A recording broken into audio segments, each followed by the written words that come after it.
Hello everyone, today we will be discussing about the new experiment, that is the forbidden energy gap. The aim of this experiment would be to determine the forbidden energy gap using a 4-probe setup.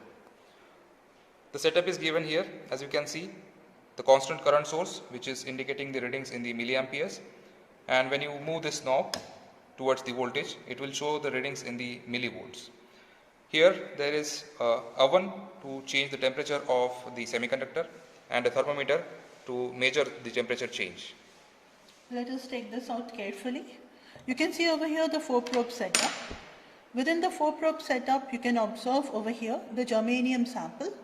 Below the germanium sample, the thing which looks like a cellophane tape is nothing but a mica sheet, which is an insulator.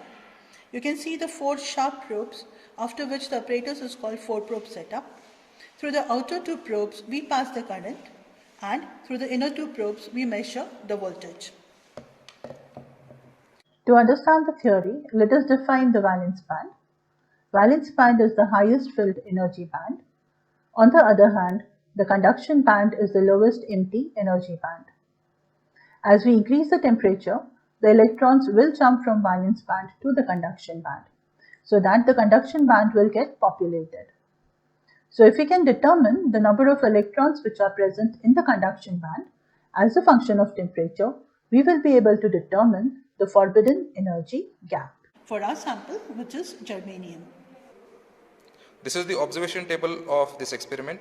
Here in this experiment we are measuring the voltage across the changing temperature of the semiconductor. Here, to calculate the primary resistivity, we have a formula here. Rho 0 is equal to V upon I 2 pi S. When we calculate rho by using this formula, there is an error which comes in because the resistivity which we calculate assumes that the current is going to flow in a straight line. But that does not happen because a specimen has a finite thickness. As a result, the current flows through the layers of the specimen. We have kept an insulator below the specimen to discourage the flow of current through the layers of the specimen. But the current still does that, and though the probes are very thin, there is still a spread of current.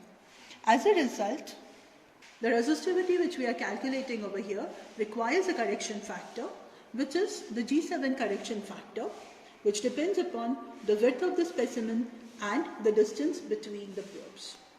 The formula for band gap is given below, that is Eg is equal to 2 into K into M, where K is the Boltzmann constant whose value is given, and M is the slope between the temperature inverse and natural log of the resistivity.